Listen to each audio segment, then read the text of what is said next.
About that, had a little audio loop I had to fix. Okay, so now we're going to get started. And for those of you who were in class on either Wednesday or Thursday, we talked about how to graph quadratic functions like this one here.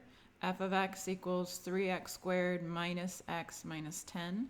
So the reason I want to talk about this again a little bit this morning is to use the graph of the function to solve inequalities. So these kinds of inequalities you cannot solve the way we solve linear inequalities. You see how there's a power on the x here. So whenever that happens, this is called either a polynomial inequality for powers in general, or for second degree, we call them quadratic inequalities.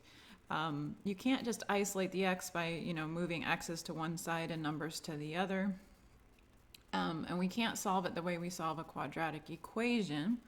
So we have to use some other techniques. So one technique is to actually graph the associated function. So that's one method I'll show you. But mostly we're going to use something called a sign chart, which I'll show you in a minute. But first I want to just give you the general idea of what's happening by looking at the graph of the function. So recall that in class we learned that we could do one of two things to graph a quadratic function. We could use completing the square to write it in a form where we could use transformations of the function x squared, or alternatively, we could memorize a formula for the vertex. And that's what we're going to do now. So let me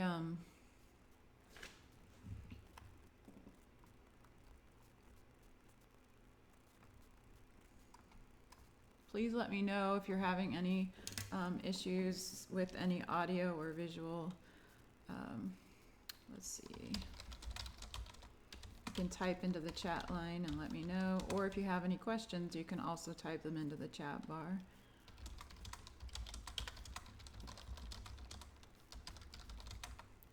Okay. So let's go ahead and graph f of x equals 3x squared minus x minus 10. Yes, to answer your question, Nicole, graphing an exponential function is on test 3, yes. The reason is because we're going to be looking at logarithmic functions and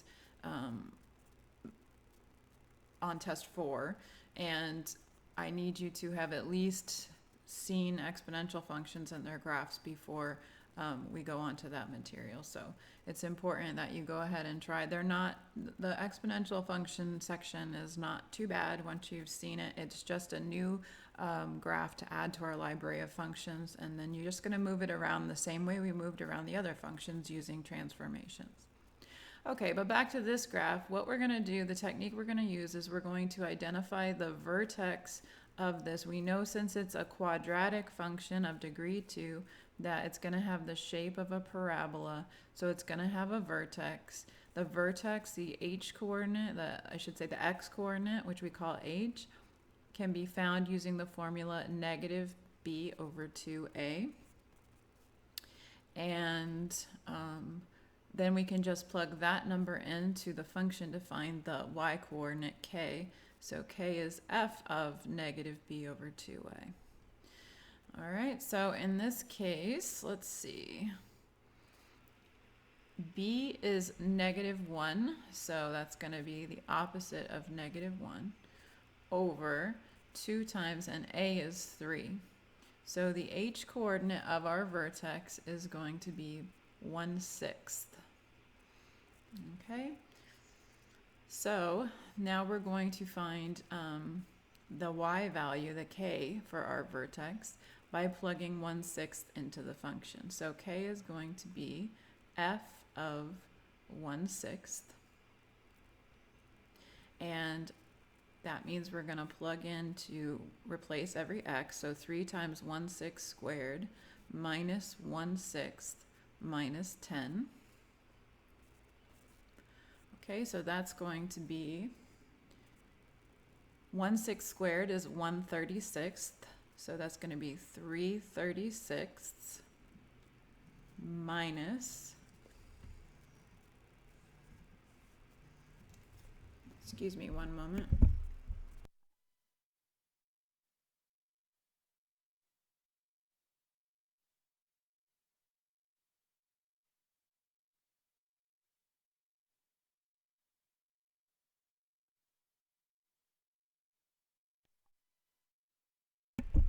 Okay, so that's going to be 3/36 minus 1/6 minus 10.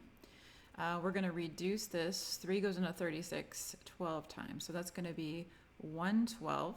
Let's go ahead and get a common denominator, minus 2/12, and then minus 10 would be 120 over 12. So that means we would get negative 121 twelfths, or in other words, negative, what is that, 10 and a 12th?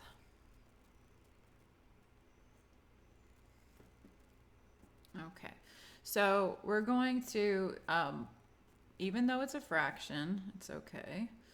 We're going to plot that pair of coordinates. Oops. Let me get my graph out here. Okay, I'm going to make the scale, let's see, we'll just do a regular 1-to-1 scale. So our x coordinate of our vertex was 1/6, and our y coordinate was a little past negative 10. So let's see, 1, 2, 3, 4, 5, 6, 7, 8, 9, 10. I should have gone a little bit further. Okay, so let's say this is the point. Oop. Sometimes it doesn't like when I make dots on the screen for some reason. Okay. All right, so this is the point 1/6, comma, negative 10 and a 12th. And that's the vertex. Okay, the other thing we learned on Wednesday and Thursday is that we could look at the leading coefficient, which in this case was a 3, and depending on the sign of that, we know if the parabola opens upward or downward. So we know this one's going to be opening upward, so it's going to be a U shape going like this, a parabola opening upward. But if we want to know another point, we can either use a Y-intercept or plug in just any x value we want. I don't think the Y-intercept is going to be too helpful here, because if we plug in 0 for x, which is how we find our Y-intercept, we're going to get negative 10, which is going to be right next to where we are anyway. So that doesn't really give us an idea of the shape. So what I'm going to do instead is I'm going to find our X-intercepts to get a better idea of the shape of the graph. So let's go ahead and to find X-intercepts, you always do it the same way. You just let y equal 0, or in this case, f of x is the notation we're using. Let that equal 0. And then you're going to say, well, set 3x squared minus x minus 10 equal to 0. And you can either use factoring or the quadratic formula in order to solve that equation, because it's a quadratic equation. And in this case, I think it's going to factor fairly easily, because we know it's got to factor 3x and x. And so I'm not even going to use grouping. I'm going to just use guess and check. So I'm thinking that maybe it would be like 5 and 2 here.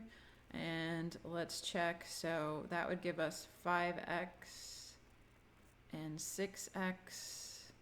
And if the 6x were negative, when we added those together, we'd get a negative x. So this would mean negative and positive. So it factors into 3x plus 5 times x minus 2.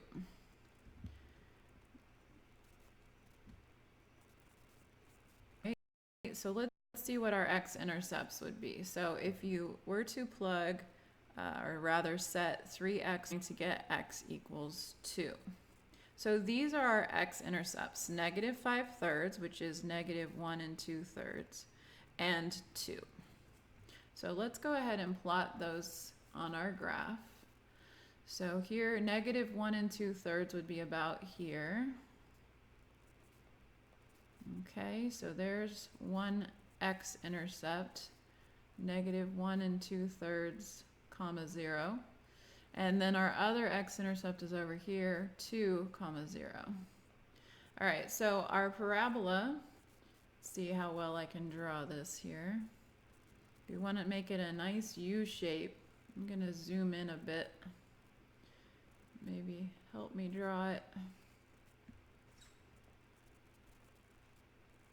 Okay, so our U shape comes to the bottom at the vertex here. It goes up, up, up, up, up. Sorry, it's a little wacky. Oop. It's gonna look like this, sorta, except not so squiggly. All right, there we go. And on the other side, coming down, down, down, down, down. Okay.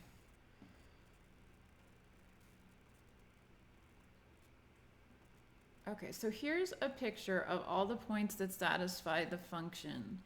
Now let's zoom out and let's remember why I wanted to graph this guy. Okay, so in this example, we're being asked to use this graph to solve two inequalities. The inequalities are 3x squared minus x minus 10 greater than or equal to 0, and 3x squared minus x minus 10 less than 0. So remember, this symbol here, f of x, is just y. So what we could think of this as asking, when is y greater than or equal to 0, and when is y less than 0? So remember, y are your vertical, your up and down values. This is the y-axis vertically, and this is the x-axis. And so if I want to know for what x values is y greater than 0, I'm talking about the part of the graph that's above 0, above the origin, which would be this part of the graph, would be where y is greater than or equal to, if I actually include the point of x values, we're above the x-axis, and for what intervals of x values are we below the x-axis? Now, you might want to think of this in terms of a number line. Remember, we're talking about the x-axis, which is a number line. And where we see a change there is right at negative 1 2/3. The graph goes from being above the x-axis to changing to below the x-axis, and it stays below the x-axis up to the x-coordinate 2.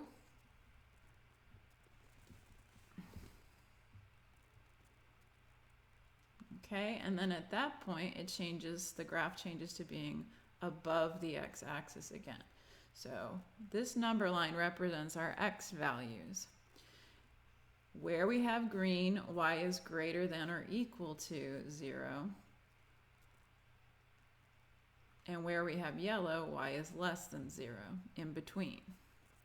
So to solve the inequality 3x squared minus, let me put it up here next to put the solution up here. I'm going to move these two inequalities apart. Let's see. Oops. Okay. So to solve the inequality 3x squared minus x minus 10 greater than or equal to 0, we're looking at the green intervals. So that's from negative infinity up to, negative 1 2/3. So you would actually put square brackets to indicate the endpoints are being included in the interval. So if I take any number in either of these two intervals and plug it into the inequality, 3x squared minus x minus 10 greater than or equal to statement. Okay, now to answer, this is one way to solve this inequality, but it's a little more work than you actually have to do, because notice that all we really needed to know was not the whole graph of the function, but just this number line here to know where the function had positive y values and where the function had negative y values. So the alternative to graphing the function and answering that, solving that inequality that way, is to just set up this one number line, which we'll call a sign chart. And it saves us a little bit of the work of graphing. Okay, so let's look at another example where we're going to solve a quadratic inequality. And instead of graphing, we're just going to set up a sign chart.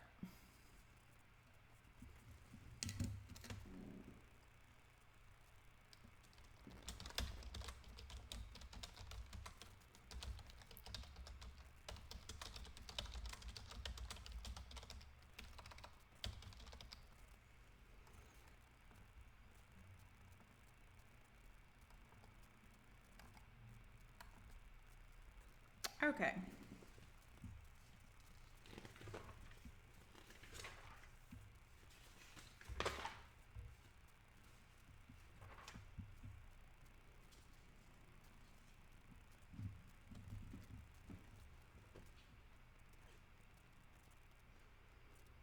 So let's go ahead and solve the inequality.